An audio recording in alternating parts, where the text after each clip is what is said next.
you can overcome anything. You can grow from any experience. And the worst of what happens to us or to people around us that we see or witness can also be some of the greatest foundational lessons that help us help others later in life.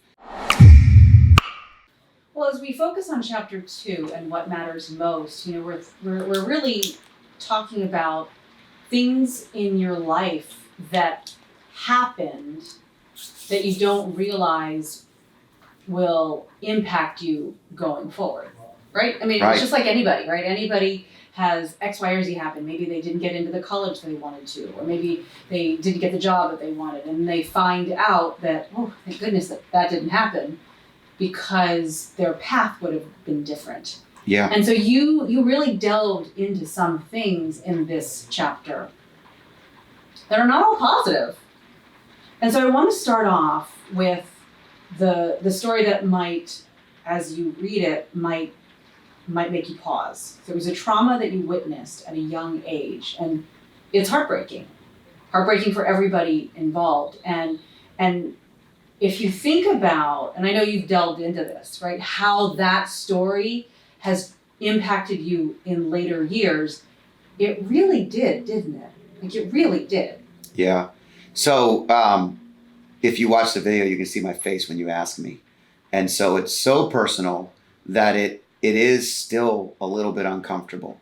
But the reality is, this is the story that you share in the book that allows people to see that you can overcome anything. You can grow from any experience. And the worst of what happens to us or to people around us that we see or witness can also be some of the greatest foundational lessons that help us help others later in life. And trauma is something that a lot of people deal with, and it can derail a human.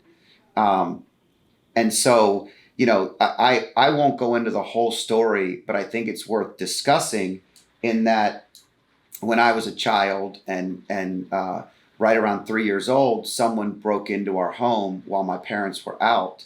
And I had a very young babysitter there. And the person that broke in, I essentially thought this was my father because they were coming home and I was supposed to have been in bed like most kids are. And I, of course, wasn't, because I never did go to bed when I was told. And so I kind of got up and went out and said, "Dad," and it wasn't my father. And he had grabbed a big butcher knife out of the kitchen, of which I saw, which I thought was kind of odd. And it's amazing what you remember, by the way, being so young. But again, there are moments that I'll never forget. And the shortened version of this story, and I can go into this with people that want to talk trauma. I will deepen this. I have some podcasts scheduled where I'm sure this subject will go deeper. But the reality is, I came out and he was assaulting my babysitter. And I actually grabbed a small Busch Gardens bat and tried to hit him to take him off of her. And he chased me back to the room with the knife, the butcher knife. I then waited and kind of wandered out. And there's a lot of that night I don't remember. Thank God. But I remember a couple of really important and empowering things that helped me become a part of who I am today. Number one, I remember the moments afterwards. I remember being covered in a blanket with my sister, who was a baby, as my parents came home. I remember telling the cops and the police officers, and there were so many of them.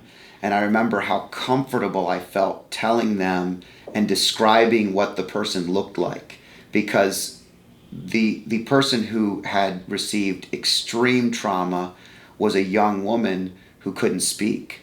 And I remember her face, and I remember all these moments that defined me, so much so that I wanted to be a police officer or an FBI agent my entire life because of how they treated me in that moment. Part of this I also remember is how my parents spoke about it. My father was very, very rigid and very, very frustrated, and but he still allowed me to talk about it a little bit. My mother, because a family doctor had recommended that I don't go to therapy, but that she just opens the dialogue with me anytime I bring it up, it was so powerful. She always talked about it. She always made the victim a hero. She would tell me how wonderful she's doing in the world, how great she was doing in life throughout the years. And folks, this doesn't end like at 5, 6, 7 years old. This is 12, 13, 14 years old, still thinking and wondering. This is part of writing this book. They ask you, when you're going through a process, the publishers asked me to go through a process of failures. And I talked about it early in these interviews. I never understood how defining that moment was to me and how it affected so many things. I also didn't remember any of the struggles. I had almost forgotten them on purpose. But there were so many nights where I couldn't sleep. There were so many nights where a simple noise would keep me up all night, where I would freeze and couldn't move. There were times in childhood where anytime we had a babysitter, I would almost scare all of them away because I was so scared that someone was going to break into our home that it was crazy. I was also home alone all the time because my parents were unbelievably hardworking people. And so I would sit at the window looking perimeter. I would get very, very agitated extremely easily if I thought we were in an unsafe environment. And I think there were other things like not really trusting anybody to protect you in your entire life. That's a very powerful thing for a young kid to feel. But what a powerful thing to work through. And so through self-talk, through laying in bed as a 7-year-old, not being able to move, being scared, and telling yourself, it's not going to happen again. It's going to be fine. Remember all these good things that happened. Like just literally coaching myself through these challenges allowed me to build on a stronger coaching platform the next time. And it got to the point where you work it through. It's funny, about 2 years ago, I was talking with a doctor who specializes in trauma of young children, especially of sexual abuse. And she asked me questions that were very specific to this, and we got into a really great conversation. But she said the very steps that I was working through as an individual kid were the very steps that she works through with patients. And I thank my parents and I thank God every day that I was safe to make it out of that situation, because it could have gone a lot worse. But B, it was defining in protecting people, both not just financially, but as a human in our relationships, in something that matters. And it's fundamental to why I put this stuff on paper. This story we removed from the book and added it back, cut it down, elaborated, cut it out completely, put it back in. I struggle with this conversation because I feel like part of it wasn't even my trauma at all. It was the person that went through even worse things than me. Part of it was I forgot how traumatic it was because I had built this wall around it. And then I remembered how powerful it is to share this stuff with people who have been through the same things, that might relate and empathize, that had way worse things that happened, or had way less things that happened that helped define them and become who they are today. I also have been in rooms with entrepreneurs, successful people that are unbelievable in this world, and they all share one thing: major trauma, major failures, major unbelievable things that are so bad. But if you forget the bad things that make you who you are, you forget the great things that are what the world sees in you.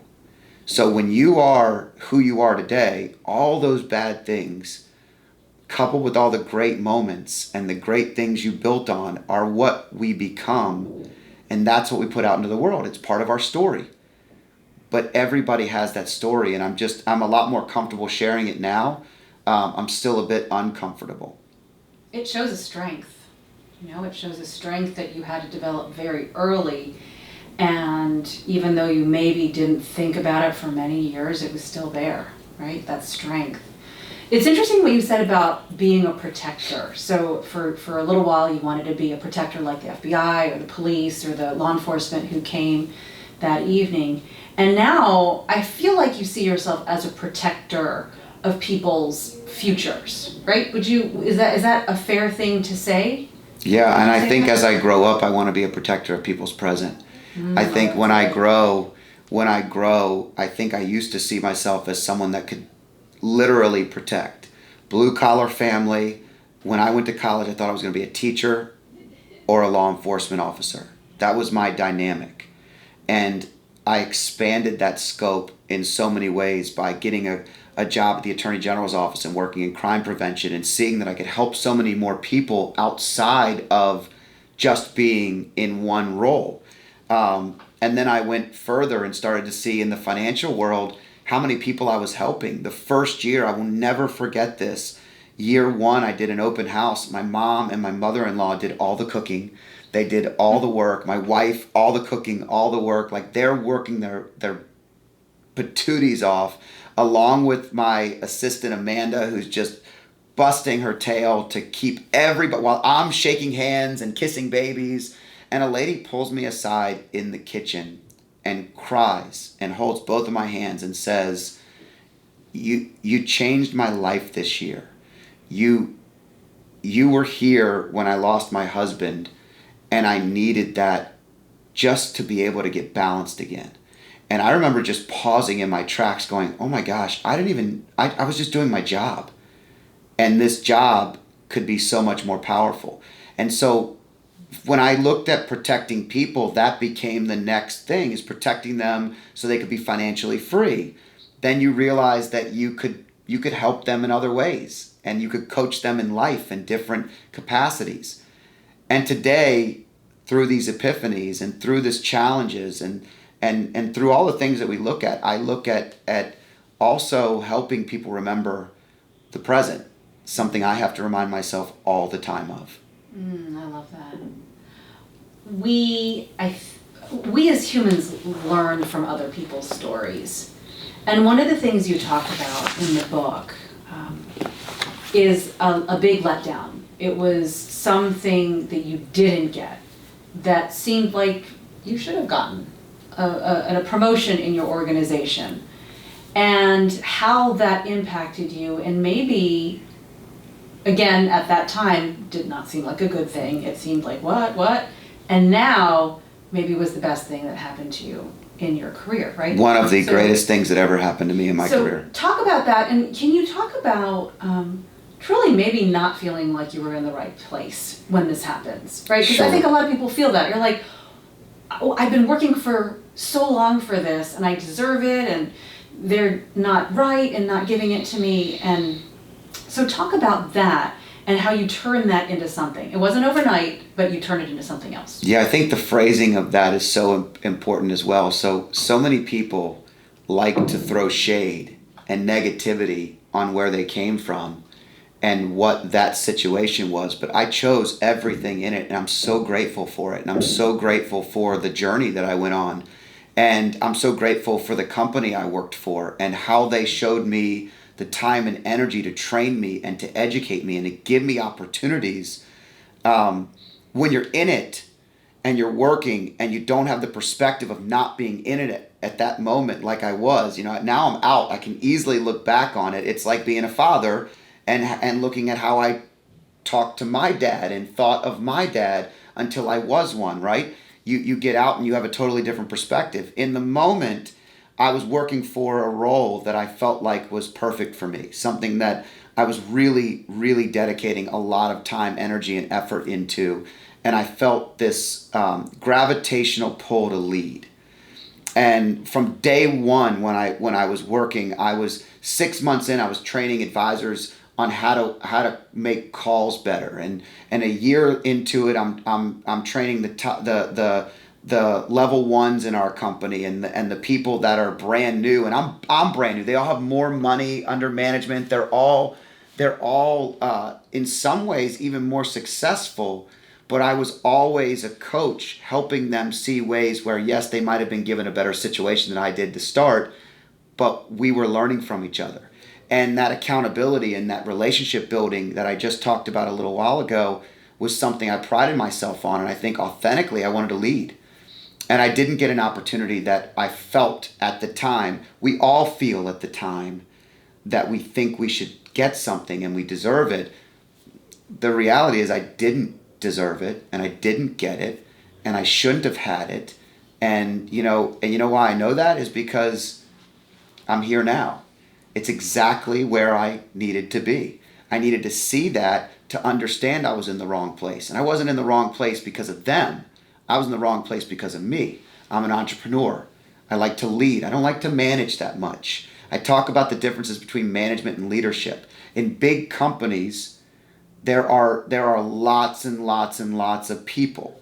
In the government, there are lots and lots and lots of departments and people. And it's all of these different levels that it takes to get one decision. I'm a quick start.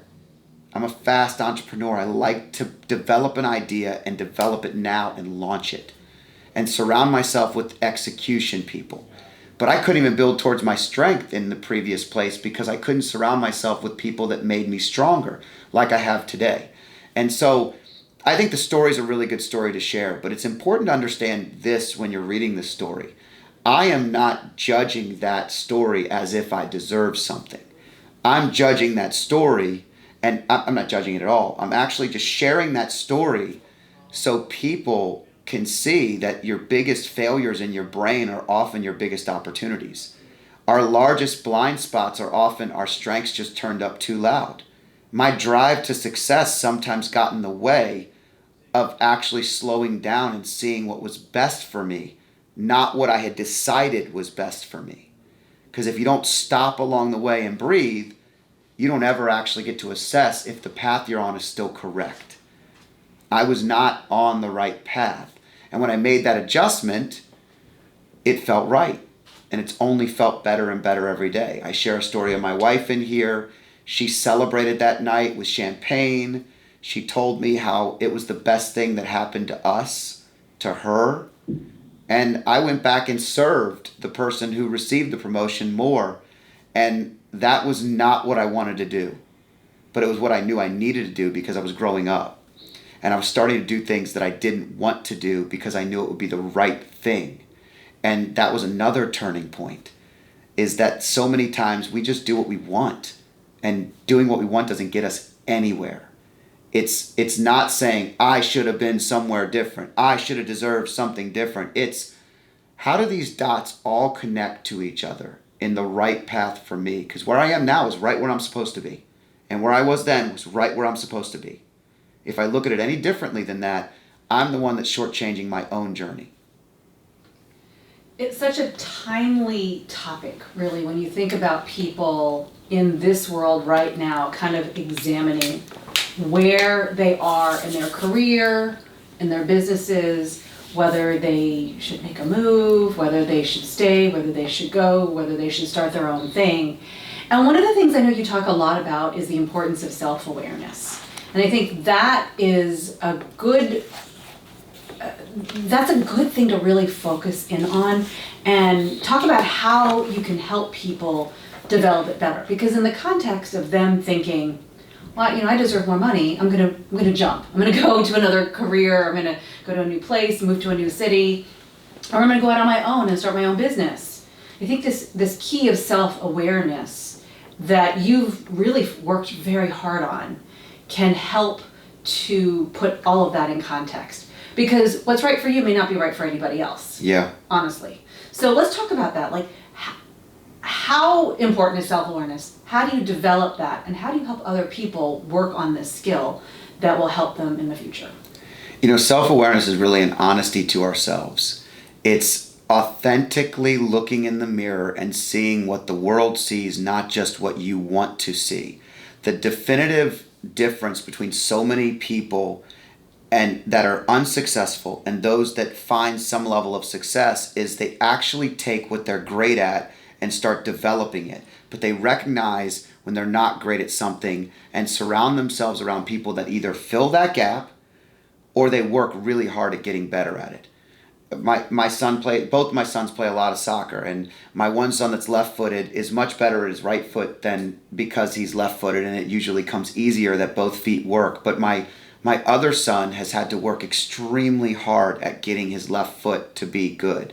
Now, does he spend all of his time working on his left foot? No, that's what a lot of people do. They actually dedicate all their time to working on their blind spot or their weakness, and they're so unaware of how great they are that they can't move to the next level. Instead, you pepper it in a little bit at a time. You're aware. My story I just shared, I had to be self-aware enough to know, was I trying to win because I like to win no matter what, and I'm a sore loser because that's who I am? I love to win. I'm competitive. It comes down to who I am, and I understand that when I look in the mirror, I have to ask myself sometimes, am I trying to win because I want to win, or am I trying to win because it's right? And that's an awareness that I've established in my own self. My strength of communicating is great until you over-communicate. You turn that up too loud and you overkill a subject with your son.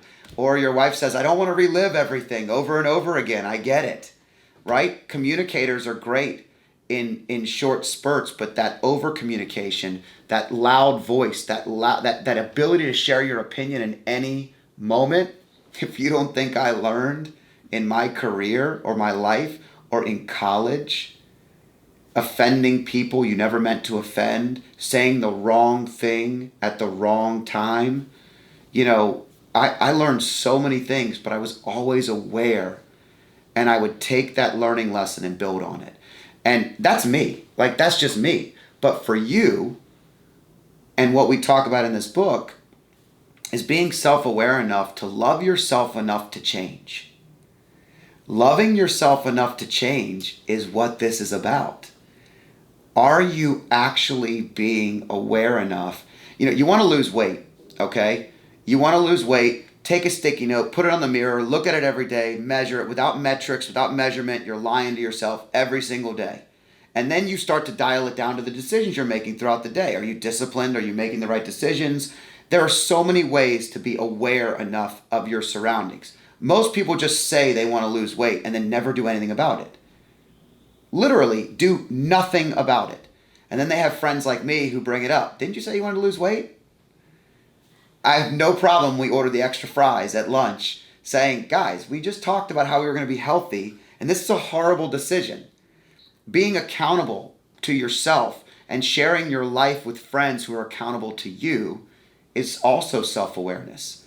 And I think some of it is also dumb luck. I have a great family. I have a great base of people around me that have no problem telling me when I'm failing. They have no problem being supportive in all the right and wrong ways. Sometimes you just listen to your kids tell you something in a discussion or a disagreement or an argument, and you realize your blind spots very quickly. And we have to work on it. And I think being aware in work only allows you to develop the right thing. But don't focus all on that off foot. Don't focus all on what you're not great at. Try to pepper it in a little bit at a time. One of the exercises that you talked about in the book is the elf versus half exercise. Can you talk about what that is, what you learned from it, and why you think others should take advantage of this as well? Yeah, elf versus half is Joe Polish, the Genius Network, phenomenal networking group that I'm a part of with CEOs, entrepreneurs. It's really just a space for people to grow in health, in wealth, and in life. And ELF is a term Joe coined for easy, lucrative, and fun. And if it's in business, if it's not easy, if it's not making you money, and it's not fun, why are you doing it? And in the book, he also talks about half, and half is hard, annoying, lame, and frustrating. And the exercise is it's simple. I do it every time we get together. Make 2 columns. What's elf? What's half? And I put people in columns. I put things I'm doing in columns. And I use references in the book that really tell the stories, but it's very, very powerful to do this exercise. And I attribute these exercises I've learned to the people that taught them to me. This is not my epiphany, but I definitely had a column of half things a couple years ago that I have removed from my life. I have other things that are elf, and in order for half to become elf, I needed to have some connecting dots. I have an executive admin person today that works with me hand in hand that helps take chaos in my brain and bring it to reality and be focused and disciplined. That allows me to be successful, way more successful than I was without that person. These are the kinds of things that you have to recognize about yourself, and it's self-awareness, and it's also really recognizing, are you spending your time in the right spots? Are you wasting your energy daily on things that drain you? What are we doing, and why are we doing it still? I want to talk about the topic of happiness. And you say this in the book, that happiness is a choice. So when you see people who are doing well on the outside, yet they say they are unhappy, what do you tell them?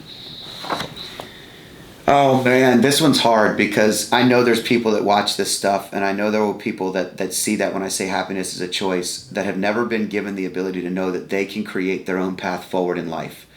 The reason I say it's a choice is we choose the steps we take next. We adapt and adjust to whatever life throws at us. And so, no, life is not happy if you've been diagnosed with cancer. But you'd be grateful that there's another day. You'd be grateful that you know that you have time to tell the people you love what they need to hear. You could show gratitude in anything that happens. And I think that really happiness is gratitude.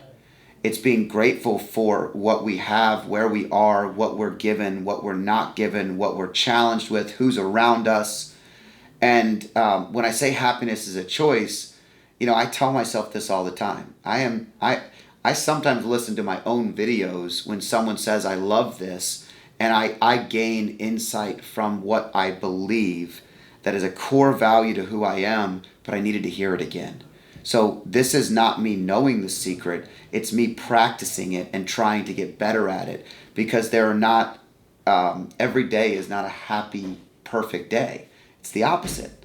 Every day is a day where when I show gratitude, I feel peace. I think there's a great YouTube video that Matthew McConaughey does on joy. And I think happiness is really life's moments of joy. And this is what he talks about. It's an awesome video that you should watch. But the reality is, if you can find joyful moments, little tiny things that just add to your day, each day can be filled with something so special and so small, but so powerful in the rest of the day. And I think you only need a couple of those to really turn the day from, a lack of happiness to really choosing that path of happiness.